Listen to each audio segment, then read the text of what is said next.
Very excited to touch base with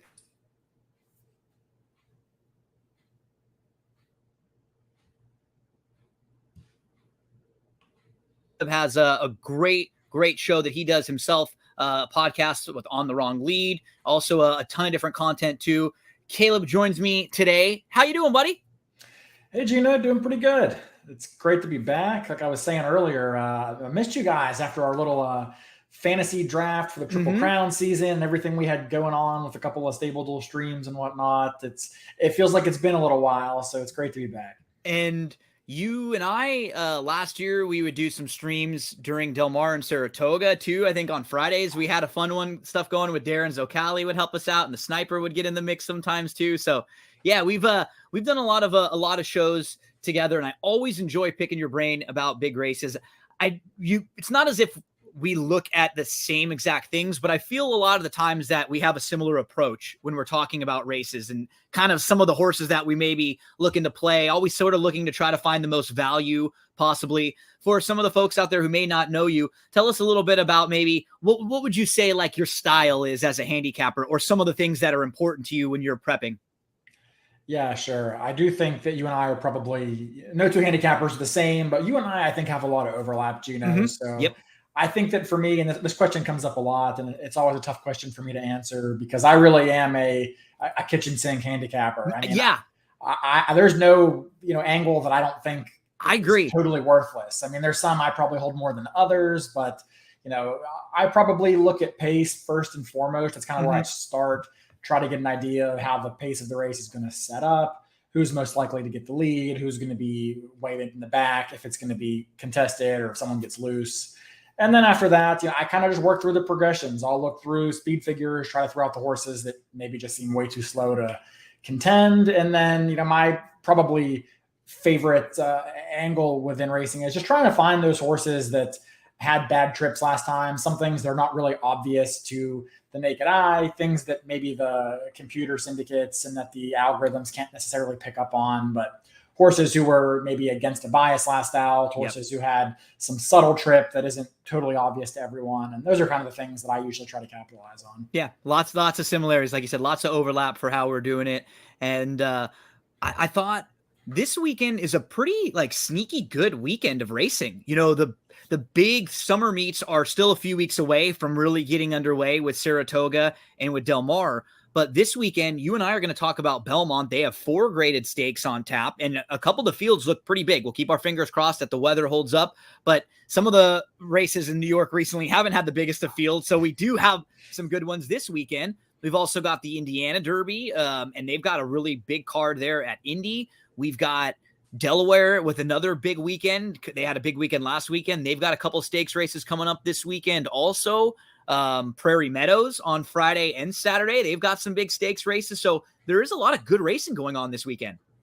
Yeah, there really is. And it's funny you bring that up because I was talking to a few buddies the other week and I was kind of saying like, I feel like I might be cursed or something because I've just had a string of brutal beats lately that has like really started to pile up. So we're I'm like, definitely simpatico in that right now too. So I saw you tweet about that and I'm like, oh my brother, I feel you. Brutal. So I was telling the guys, I'm like, I'm going to take a break, like take a few weeks off until Saratoga and then, maybe get back into it, just kind of step back for a bit. But Belmont carded a sneaky good card, and they're kind of sucking me back in for this Belmont Derby, Belmont Oaks Invitational, really, really high quality races, big fields, which has not been the norm. Yeah. So they suckered me back in. So I'm pretty excited. Okay, hopefully this is the way. This is the reason why you got pulled back in, because this weekend will be the weekend that turns for the both of us. Okay? That's right. We'll do it together. We'll do it together. We'll give this energy and help one another out.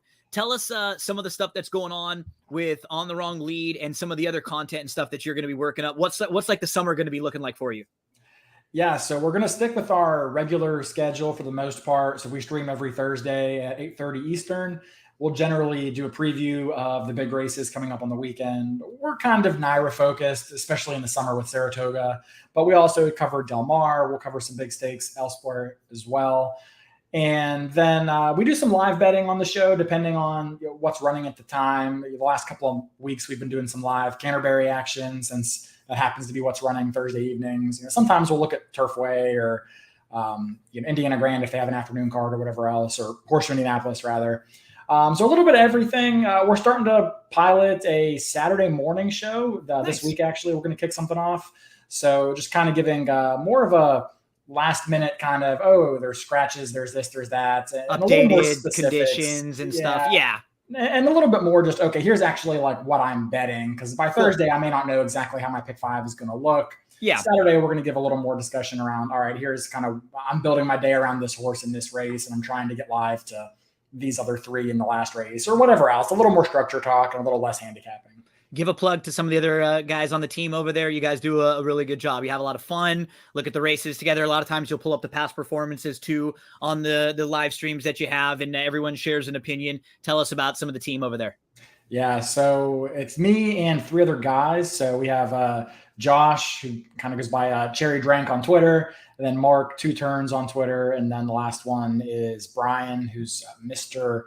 Bat Class or BD Horse Player. He always switches his handle around. But yeah, 3 guys, all great guys, all very experienced, very talented handicappers. And I think what makes it interesting is that we all approach a race very differently. It's not like you and I, Gino. We're often at odds, where Josh is just king of the cheap speed. Mark has never seen a favorite he didn't like. And then Brian has never seen one of Mark's horses he did like. So it's always an interesting conversation. And that's a fun dynamic when everyone's there throwing some zingers at each other and talking a little trash as you try to pick some winners along the way. What I love about, if you're watching us and you're not listening to just the podcast version, you can see that based on the background that I have, Caleb's been working out.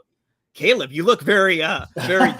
With your head is right on the body of the logo there for That's What G Said. So what I can do as we go through the races is I'll pull us up with the DRF full screen, and we can take a look at the DRF past performances. I always am looking at daily racing form for the PPs. I love it because for me as a replay, someone like we said, who's like, if you're a kitchen sink handicapper like we kind of are, to where there are a lot of things you're looking at, it's very convenient to go from 1 click to race replay, 1 click to look at the chart, 1 click to look at the pedigree, 1 click to look at the trainer statistics, and really start to get it all formulated to how I want. It saves me a lot of time versus having like 15 different tabs up there. So we're going to look at Belmont Park for Saturday. 4 graded stakes races on the card. The races are 4, 7, 8, 9 that we're going to look at. So let's dive into the 4th race, Caleb. It's the Grade 2 Suburban. It's not a big field. It's a little bit intriguing because there are some familiar horses in here. We've got, First Captain and Dynamic One, the 2 to the outside. They'll probably vie for favoritism. They're both horses who, like, we've seen win big races. They're certainly capable on their best days with throwing up big efforts. They're kind of, this group here is a tier below like the top of the older horses. So this is a good group for some of these to pick up a nice win, or to run well and maybe not have to deal with some of the monsters out there, some horses that might just kind of run them off their feet and they really wouldn't have much of a chance competing against. How do you see this race shaping up with this small field? This was a really, really tough race for me. Yeah. And it only has 5 runners, and I could probably toss at least 1, if not 2 of them, but I struggled to really land on an opinion that I felt good about. When I was kind of working through the race, I started at the turf races and worked my way backwards. So I kind of got the Dynamic One first, and I'm like, Dynamic One at like 7 to 5, like, no way, I don't want to go there. But by the time I sort of worked through the rest of the field, it was kind of like, I had a hard time really latching on to anybody else. And I think a big part of my trouble was that, as I mentioned earlier, I'm a big pace player, and that's probably the first thing I look at. And I really had a hard time figuring out what the pace was going to be like in this race. I mean, it's a mile and a quarter on the dirt. Maybe it's not critical, but I wasn't even sure who gets the lead here. And if we can project that maybe it's untreated, right? Maybe from the inside draw, untreated, got the lead against some of these last time out. But the problem is he got a pretty good trip last time on the lead. I don't know why it would be that different here against similar competition. And I don't really love him. I agree. Like, I don't have the strongest opinion in the world in here. The horse who I think I want to give a chance to maybe one more time is Max Player. I think if I had to, I'm going to pull up the race that he had last time out. So he got really good towards the end of last year, Caleb, in the in this race, he won the Suburban and then he won the Jockey Club. And what I liked about both of those races, if you're looking at the past performances here, he showed a lot more tactical positional speed in those races. And it wasn't like they were going like 50 to the half mile where he was just right on really slow paces. He actually did show more speed to get himself into those races. Then the Breeders' Cup Classic comes. He runs into Nick's Go. I think we could probably excuse him for that. And I'm even willing to excuse the Ali Sheba. It's his first start of the year. He hasn't run since November. He comes in and he hooks a really sharp horse named Olympiad, who's been awesome and just continues to win race after race. The Brooklyn, I think there may have been an okay enough excuse. So let's pull up the race.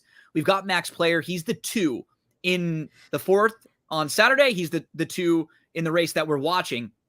So he really misses the break again, too, in a race where they're going longer. Fearless, who wins, has a couple lengths jump on him. So Max Player has to kind of exert energy just to get back up into contention to give himself a shot. And I feel like this was a race where they probably wanted to get him closer up again. Then he's 4 wide going into the turn at the back of a pack going long. I can give him one more excuse, Caleb. One more. If he just doesn't fire this time, I probably can't come back next time and make another excuse for him. But I think in this race, if he is around 5-1 in this field, that's the only horse who I'm interested in playing compared to their price. Yeah, I understand where you're coming from for sure. I gave Max Player a really hard look. I was fortunate enough to actually cash in on him twice last year in both of those wins. Mm-hmm. He's always a horse I've liked. I remember when he ran in the, I think it was the Withers, like a couple of years ago. I think he got me the 2nd or 3rd in there, had a good run. Always a horse I thought, yeah, he's got a run in him, but he's just not a horse that just shows up every time. A little bit tough to trust. To me, last time was the time that I kind of wanted to have him. I know it felt, and that's like I wanted to see more from him right last time out. I expected it. I guess I can give him one more just because of the start, and I'm not really like I don't love anyone else in this race from a betting standpoint. It just nobody feels like their price and versus their chance of winning, and I love them. So like you said, your analysis was pretty accurate. It's like, oh, you see Dynamic One and you go, okay, I'll probably try to take a shot against this horse at 7-5. And then once you go horse by horse, you kind of go with who though? Yeah. And that's kind of my problem is Dynamic One's not a favorite I ever really want to have at a short price. Yeah, I looked at First Captain and that's kind of a horse that's a bit of a conundrum for me because his form is excellent, but on paper, he just seems a little too slow to really jump up and land a big blow against somebody like Dynamic One, or even if Max Player shows up with his good race. On time form, he just isn't quite fast enough. He would need pretty big improvement, and he just showed pretty big improvement in that last start. I'm not totally sure I expect him to take a second step forward when the McGahee barn not exactly firing at a high clip right now. No, so that's a good point. I had a hard time. This is not a race that I'll probably bet anything I in agree. for one race bets or anything like that. Yeah. Depending on my opinion elsewhere, I might skip the early sequence because this is not a race I really like. Yeah. If you made me pick a horse, I'd kind of hold my nose and pick Dynamic One, but I wouldn't feel good about it. No, and I don't love anyone there. And I love what you said, Caleb. What's nice is that I will never have a problem telling someone I'm not going to bet this race, or I'm definitely not going to bet this race on the win end with that horse, or I'm going to try to find a different way to play this race or get some value out of it, because that's reality, right? Nobody plays every race, and I know we were looking at a lot of them sometimes, and because it's a big race and a graded stakes race, do you feel sometimes like you should play it? But yeah, if you don't have a strong opinion there, and then or if you're looking at the board and everyone feels like, well, yeah, this horse probably should be like 2-1, this horse should be 3-1. If you can't find any reason to dive in, just wait. There's a lot of opportunities. You can always find another race a little later on in the card. We've got 3 more to discuss here as we'll move to race number 7, Caleb. It's the Belmont Oaks. It is a grade 1 for 3-year-old fillies. They're going to go 1.25 miles. We have a really fun field here lining up. You have a couple imports, 1, 2, 3, 4, 5 horses. So basically half the field who last started outside of North America. So that always brings a little bit of intrigue to a race like this. And they're running for $700,000 here. Give us some of your initial thoughts on the Belmont Oaks. Yeah, this is a fun race Yeah. and I think there's a lot of interesting ways you can go in here. You obviously have the big American contingent sending out by what is it, two or three Chad Brown horses in here. Charlie Appleby is sending a runner over. It feels like he's been winning everything that's not tied down in North America whenever he ships. Aiden O'Brien and Joseph O'Brien both send a horse over. A lot of fun ways you can go with this race. To me, I think that of the two turf races, this is the one where I'd probably give the Americans a slightly better chance to win. I don't know that I would necessarily think that they win, but I think that this is their best shot. Yeah. Well, so let's start from the outside. What's really interesting, you've got, Concert Hall, who's coming in here, and this is the horse who's your current, 3-1 favorite. You've got Agartha, who's going to take some money towards the outside of the European contingent. I guess let's start Euros, and then we'll go back to the North American based horses. If you're playing this race in a late pick 5, which I think it starts the late pick 5 here, who would be, what would be your approach be? Would you be using 3 or 4 in here, a couple of the Euros, a couple of the US? Who are some that are on your radar? Yeah, sure. So I do think the Europeans hold a strong hand in here. I think that the horse you highlighted initially, Concert Hall, probably a deserving favorite, getting some really significant class relief, dropping out of those Group 1s in the Pretty Polly and the Oaks. I don't know that I love her as the favorite because I am a little bit kind of curious as to really, most of her wins have come at significantly lower levels when she's been running adequately against better, but not necessarily stamping herself as a division leader by any stretch. So I actually would probably prefer, especially at the odds, the runner to her inside, Agartha. Yeah. I think she's really interesting. And this horse reminds me a lot of a horse that Joseph O'Brien shipped over last year in State of Rest. Now, that was a colt. This is a filly, but a similar profile and a horse that was running pretty much exclusively at 7 furlongs and a mile overseas, ships over to, it was the Saratoga Derby, not the Belmont Derby last year, and stretched the horse way out from like a mile to a mile and 3/16. And the horse responded with a career at best effort. The connections are on the record saying they think that there's this filly is going to get the distance. The top, Caravaggio is more of a speed influence, but a lot of staying pedigree on the bottom of that, of the horse. So I really thought Agartha is a horse that really just might improve on the stretch out here. She's also been keeping pretty good company and, just came out of the 1,000 guineas last out. She was beaten 6 lengths, but the horse, she was only beaten basically half a length to Concert Hall in that race because the winner was a 5.5 length runaway kind of victor. So she's a horse that I thought was interesting and might get a little bit overlooked by some of the Chad Browns and Concert Hall to her outside. She's the European that I probably want the most of, but I would be using both of the Europeans on the outside. And I don't know why it's not up on this past performance running line right here. But the thing about Concert Hall, she raced less than 2 weeks ago. I mean, this was not like she's not having a ton of time in between her starts. This is she was 4th, put up via DQ on the 26th. Where, and you have to deal with the travel here. So comparing Concert Hall, who now has like an additional race there compared to, Agartha, who most recently raced on May the 22nd, Concert Hall has raced twice since then. That's a lot to deal with. And then shipping over here for a horse who also draws the way outside and is probably going to be a little bit of a short price. I think I'm okay playing against the 10 in here. Yeah, I respect that, Gino. I think that the short rest is definitely an angle that kind of makes sense. That this is a lot for a young filly who is going to be coming stateside for the first time. I mean, there's a lot of question marks, and it's just a matter of how short a price do you want to go on a horse that is not dominant and does have some adversity with the pretty packed schedule to try to overcome. And like you just pointed out, the race against Agartha, they were not separated by all that much, and you've got Agartha, who feels like she may be a little fresher coming into this race. I thought the a long shot that I may throw into some exotics is the 8, Know Thyself. I don't know if she's quite as good as some of the others. I did like what I saw from her visually in some of her races on May the 15th at Longchamp. She settled at the rear. There were slow fractions in a small field. She made a big challenge down the center, up into contention, just a little bit flat late. She missed second on the bob. I thought that was a fine effort. And then I agree with you in that there are some logical horses from the U.S. that have run really well. Like New Year's Eve has been really good. She has not done a whole lot wrong. I don't really have any knocks on her. Consumer spending has been really good. She's one who wouldn't be a big shock. Hottie, she's another who has not done much wrong at all. And if none of these horses show speed, which, stop me if you heard this one before in a New York turf race, Caleb, going long, we might have a possibility for a horse to get out front. I mean, if Cairo Memories gets a couple lengths and nobody else goes on, what's wrong with McCulloch?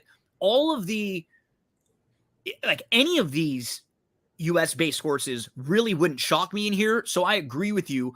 This is a pretty contentious race and maybe one where I'd be okay with tossing the shorter price horse, quick turnaround, tough post, and maybe looking for a little more value. I'll probably spread out in this race and use a bunch. Yeah, I think that's a really valid approach. I think it also kind of just depends on, where's your opinions elsewhere and how you're going to structure that for sure. Yep. I'm a little curious. I mean, of the Americans, was there one that kind of stuck out to you? I think I kind of liked Hottie the most of the U.S. contingent. I think so too. I've heard a lot of hype on her on Twitter. I'm a little scared what the price might be, but where did you land for the Americans? What I like about Hottie is she seems a little bit, she could be sitting second or third. Right. I think tactically wise, she's faster naturally than Consumer Spending, than New Year's Eve, than probably McCulloch. And I could see her getting a great trip right behind Cairo Memories. And Pratt is so good at that, like in particular, like reading the pace. Oh, they're going slow. I'm going to park second right behind. And like, they're not going that fast. I'm going to make an early move and open up. He makes that move so well. So yeah, I agree with you. I think of the US-based horses, I would prefer Hottie the most. Second start off the bench. Her only defeat was in the juvenile fillies turf when she was really good that day, and that race has come back live so far. She was disqualified in her debut, finishing third, but she crossed the wire first, so I guess she's been defeated twice, but the only time she didn't cross the wire first was in that Breeders' Cup race. So, yeah, I think we're on Hottie, but a strong contingent for the 3-year-old American fillies in here. I think they all, like a lot of them, have a big shot. Yeah, I agree with you. I'd probably make if you gave me even money on the US versus the Euros here, I'd have to think. Yeah. I think it's an evenly matched field for sure. Let's move along to the victory ride. It's race number 8. It's the third of 4 of big stakes races on the card on Saturday. So it feels like this race, Caleb, should have a pretty good amount of early pace in here with, Happy Soul, who's pretty quick. You've got Pretty Birdie, who's very fast, and Hot Peppers, and they're all right next to each other. So I'd imagine we're going to at least get, 2 of the 3 of these fillies showing some speed. And that doesn't even bring in the 3 inside horses where any of them could sort of be forced by their draw to show more speed than they want. Smash Ticket can show legit sprint speed. Half Is Enough may have to. If she was drawn more to the outside, I'd probably, upgrade her chances a little bit. She may be forced. They could be going pretty fast in here. I saw it the same way, Gino. I thought that those 3 horses you highlighted at first with Happy Soul, Pretty Birdie, and Hot Peppers are going to set up for a pretty hot pace. I mean, it's hard to imagine any of those 3 winning off of the pace. They would have to kind of show a new dimension that they have yet to display. I guess technically Happy Soul rated once, but I'm just not sure that she's really developed much from 2 to 3. I agree. The war horses are kind of notorious. And I've never really been that high on her as some of the others. I think she has a couple wins. I don't like the word phony or anything like that, but she just sort of got the lead, drew off, beat up on some horses early on. And like you said, she hasn't, well, on speed figures alone, she has not progressed. Yeah, I tend to agree with you. So for me, I was looking for a horse that can come off the pace. And the horse I actually ended up on, who is a bit of a price in here, was to the far outside. Oh, yeah. Sterling Silver, baby. Sterling Silver. Like, This is a horse that I'm going to pay to find out the answer to the question of, is this horse just good against New York breds, or is this horse just better around sprints in one turn? Because the 2 races against Open Company were both routes, and she didn't run a step in either of them.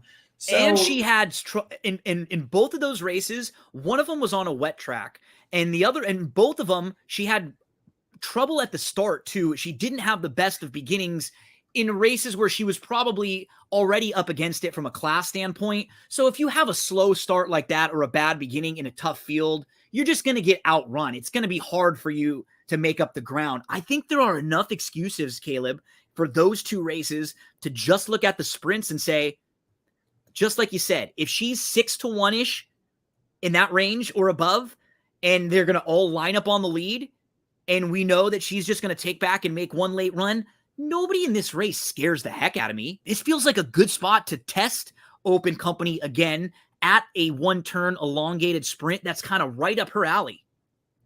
I completely agree. I'm not afraid of Pretty Birdie. I think she's a fine favorite on the slight cutback here, but the pace is not in her favor, and she's going to have to be much the best to win this race, I think. Yep. Hot Peppers, I mean, same applies to her as well. And then Happy Soul, I'm pretty against Happy Soul in here. Me too. So, I mean, yeah, there's no really other closer I could latch onto. The one horse I wasn't sure what to do with of the rest was probably the number 2 Smash Ticket, who ran a pretty good race in her debut. I mean, it was at Lone Star, but if you look at the horse that she lost to in her debut, that's Wicked Halo. She's a stakes winner in her own right. She actually beat Pretty Birdie last out at the Leslie Lady Stakes at Churchill. Yep. So, and then she won the Tepin just over the weekend too. Yeah, she just won, didn't she? Yeah, she just won last weekend in that race. That was I think was supposed to be one of the turf races that they ended up keeping on the dirt. So yeah, she's sharp, and that whole race came back pretty live. There were a couple next out winners there.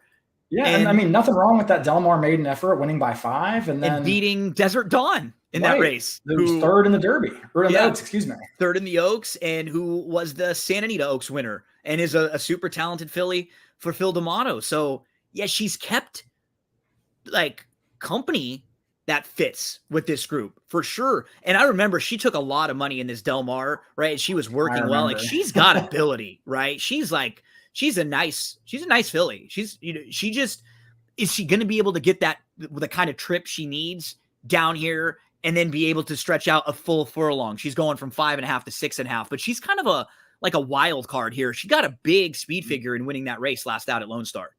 She did. She's absolutely the wild card. I'm not excited about 5-2. I think that's what David has her on the morning line. Yeah. But I don't know what price you get. I think she could float up to maybe 3-1, 7-2. And I think she'd be a bet at that price. I much prefer her to Happy Soul, right? Completely if you're agree. looking for horses to include in your late exotics and stuff, I would throw her in much more than Happy Soul, and they're probably going to be comparable prices and probably more money that comes in for just the Ward and Velasquez overall and on connections play there. So, yeah, let's get Sterling Silver sitting about 4 or 5 lengths off. Hope they line up on the lead, and this horse can mow them all down late. Sterling Silver for me and Caleb as we move to the final of the stakes races on the Saturday card over at Belmont. It's the Grade 1 Caesars Belmont Derby Invitational, 1.25 miles on the turf here. Caleb, we have Tis the Bomb of the U.S. runners, who was last in the Kentucky Derby. Didn't run well there. Now you get to come back to the turf where he's been very, very good. He was a runner-up in the Breeders' Cup Juvenile Turf, and it was behind Modern Games that day. Tis the Bomb, Emmanuel, they're going to be horses that get a lot of support of the U.S.-based runners. And then the Euros that ship in, you've got Machette, who's a bit intriguing. I'll talk about that one. Royal Patronage, Nation's Pride, and then Stone Age to the outside, who comes off of, I think, a better than look performance last time out. Give us some thoughts on the Belmont Derby. Yeah, I think that's a good introduction there, because those are some of the more interesting horses in this race. I think that for me, I kind of mentioned earlier that I'd probably make it even money on the Euros versus the Americans in the Belmont Oaks. I think the Europeans hold a pretty strong hand in the Belmont Derby. I would be personally pretty surprised to see a European not walk away with the win here.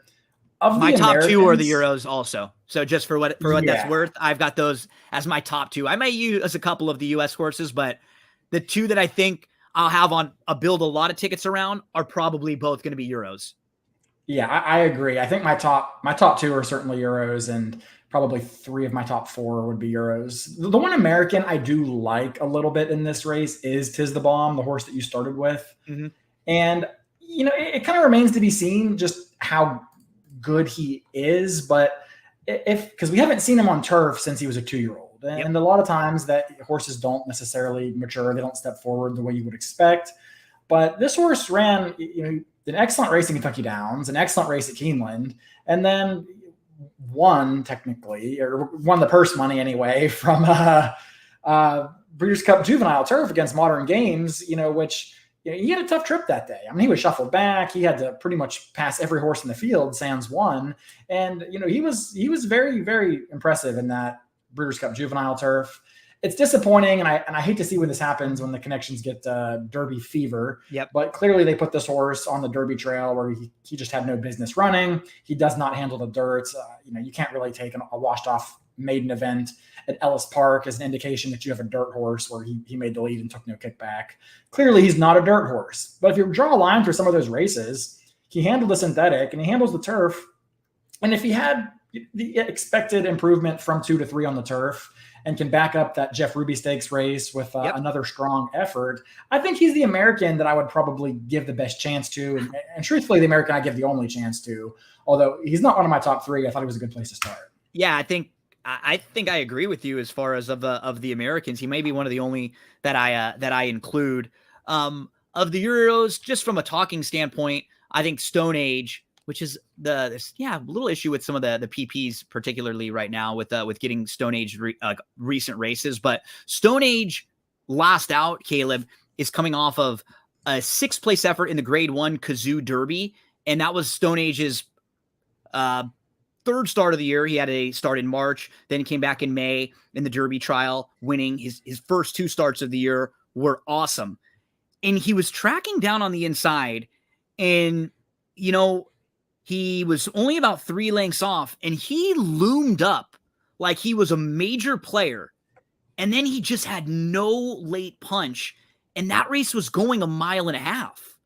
And when I see that type of run from a horse going longer like that, I just can't help but play it out in my head again that if he's sitting in the same type of spot, looming up again with a similar trip and just has more bottom now on the cutback, I don't like the post as much. I'm probably going to be including him, though, in most of my exotics. I feel like his A game is pretty good. What do you think about Stone Age?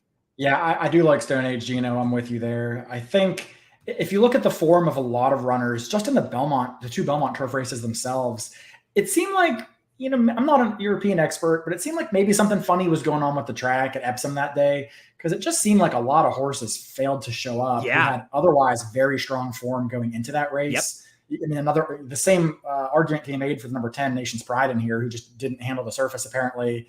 So I'm willing to kind of give a couple of these horses some passes for that Epsom Derby. And yeah, I like Stone Age. This is the exact same path that Aidan O'Brien took last year with Bolshoi Ballet. I mean, all the way from the dominant Derby trial at Leopardstown, Bolshoi Ballet did not handle the Epsom Derby. He got a cut in his leg and just didn't really run that well. And then he showed up and won the Belmont Derby when he shipped over. So, we've seen this before, so it would not be a surprise to me to see it happen again. No, Stone Age will be in the mix for me. The other horse I wanted to mention was the number 6 Machette. Yes. So I like this horse a little bit, Caleb. He comes out of a race. If you kind of dive into his form, he doesn't seem like he likes the really, really soft turf quite as much. Those have been some of his lackluster performances. You may at first glance look and not think he's really a turf horse, but he ran into a horse named Vadini in his last start. Vadini has won 3 in a row. Look who else was in that race, Modern Games. It was a really, really tough group. Vadini came back to recently win he's now multiple Group 1s, and Machette was traveling really well. And when he wanted to go, he was in some traffic. He was down towards the inside. He was in the 3rd flight. He was 6th, and he just didn't get any room until it was late. He was never going to win that race. But he was only about 7 lengths off with trouble in a race where the winner won by 5. I think he's a little sneaky in here. I love the fact that you brought this horse up because I have this horse circled and literally on my form, I have written down better on firm ? Because we've never really seen him on firm ground. Racing in France, they tend to get rain all the time. But if you kind of read in between the tea leaves a little bit, his 2 best races have come on the synthetic, but nonetheless on a surface that's going to play relatively the same, not exactly the same, but relatively quickly or relatively consistently. It doesn't get bogged down like a turf course. If you look 2 back where he ran against Vedini, he was only beaten 2 lengths and he was second. And that was a day when he caught slightly better ground. I think he's really going to take to the firmer turf. And I think that this could be a really sneaky horse. I don't think he's going to get bet. These are not connections that are people in America are really they've only had 3 horses in the U.S. start in the last 5 years. One of them ran 3rd in the 2019 Jockey Club Derby. So they can send a horse over here and have them primed and ready to run a good race. This is a really good pick 4, pick 5 type of horse to include. I think this could be a horse that makes your entire day, makes a lot more than that even. It's just one of those things where there's a couple you look at and a couple people may look and go, oh, his last race wasn't that great. Or, oh, overall, he's never even won on the turf, and when you dive into some of the reasoning that we've kind of pointed out here, let's get Machette. Maybe it's going to be Machette for us, Caleb. It might be. Maybe that's the horse that gets us off the schneid. That should be the one. We come together with Machette. Yeah, there would be nothing wrong with playing a few bucks to win on a horse like this if he's in the 15 to 1-ish range or so, which I think he will be. Machette and Stone Age, those are the 2 I think I'm going to have probably as my major keys in like pick 4s and pick 5s. Who else in here? We talked about some of the American horses, Tis the Bomb. Anyone else in here worthy of mentioning? For me, it'd be Nation's Pride. That's kind of my number 2 horse in here, actually. I have him slightly above Machette. Just, again, I mentioned the Epsom course on that Derby day. Just some horses didn't handle it. I'm willing to give him a pass on that because he's just been dominant in every other start pretty much of his career, winning by daylight in his previous 4 races up until that Epsom Derby. If you look at that race 2 back at Newmarket, he beat Hu Yamal by 7 lengths. Hu Yamal was 150 to 1 in the Epsom Derby and ran second. So, I mean, I guess you fall into one of 2 school of thought there is either that horse completely reversed his form and is actually a legitimate contender that should be, shouldn't have been 150 to 1, or, generally when I see results like that, I tend to think that a lot of horses just didn't handle it. Some horses did. Especially when it's one of the only bad race on this horse's page, and it's that bad against the same exact horse, right? It's too bad to be real, in my opinion. 100%. And Charlie Appleby, I mean, I'm seeing in the last 3 years, he's won 9 of 19 graded stakes in North America when he ships over, pretty much exclusively for Godolphin. Frankie Dettori comes over. This horse will take money simply due to that. But I think it's 13 for 27 in grade 1 races in North America. Over, like in his, just incredible. I mean, it's mind blowing. So that'll get there's a reason why he sends him over when you're winning like that. Nation's Pride as a major player there. Yeah, Caleb, it looks like a fun card. If these races stay as close to intact as possible and the weather cooperates. We've had some short fields over there, even on Belmont Day not that long ago, but there are some really nice turf races to dive in. You get the European horses, really strong groups of Europeans in both of these distance turf races for the 3-year-olds. I was pleasantly surprised. That's why I wanted to bring you in. I felt like at least it was worth bringing you in to talk about a good card. We didn't have like 5-horse fields that we actually could spend, 35 minutes talking about this, not like, 2 minutes and we're done.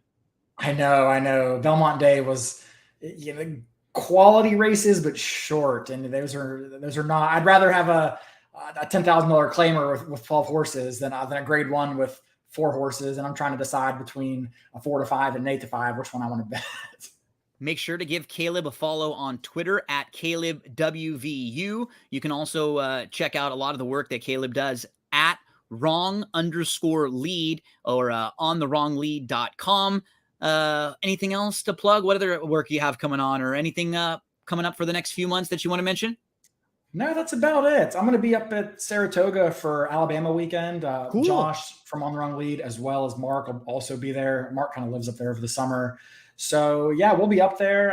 So if anyone's going to be up there, get a hold of me, message me on Twitter or something, or we'll get a beer and definitely come say hi. Otherwise, doing a little bit of content with Horse Racing Nation over at Saratoga Summer as well. Probably some quick hitter preview show kind of stuff on Friday mornings, looking at Saturday. But more to come on that once we get a little closer to the opening day. Caleb, buddy, thank you so much for your time. Honestly, I really love talking races with you. You always will have one or two things that I wasn't looking at, and you'll sort of steer me towards a horse or maybe put something on my radar.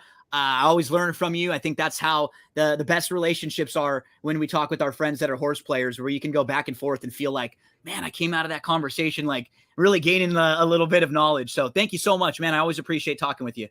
Oh, likewise, Gino. Thank you, man. It's great to be on, and I always have fun. Okay, make sure to give Caleb a follow. Check out all the great content over over with The Wrong Lead, at The Wrong Lead there. Give him a follow on social media. Wrong Lead _wrong.